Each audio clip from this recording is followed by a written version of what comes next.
భగినీహస్త భోజనం ఎలా మొదలైందంటే, యమధర్మరాజు చెల్లెలు యమున వివాహం అయి అత్తారింటికి వెళ్లిన తరువాత తన అన్నను చాలా సార్లు భోజనానికి ఆహ్వానిస్తుంది. కాని యమధర్మరాజు వెళ్లలేకపోతాడు. శివుని భక్తుడైన మార్కండేయుడు తను అల్పాయుష్కుడినని తెలుసుకుని శివుడిని శరణ వేడుకుంటాడు.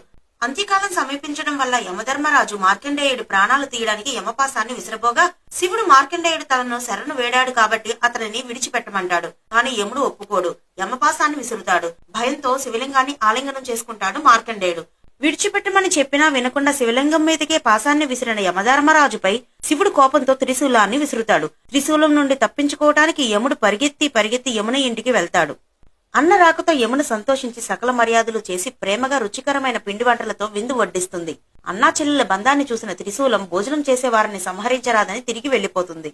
శివుడి కోపం నుండి రక్షించిన చెల్లెల్ని వరం కోరుకోమంటాడు. అప్పుడు యమున కార్తీక శుద్ధ విదియ రోజు చెల్లెలింటికి వెళ్లి ఆమె చేతి వంట తినే సోదరుడికి నరకలోక వాసం తప్పించి అపమృత్యు దోషం కలగకుండా ఉండేలా వరం కోరుకుంటుంది. దానికి యముడు సరేనని వరమిస్తాడు. మీరు కూడా అపమృత్యు దోషాల నుండి తప్పించుకోవాలంటే కార్తీక శుద్ధ విదియ రోజున మీ అక్క చెల్లెళ్ల ఇంటికి వెళ్లి విందు ఆరగించండి.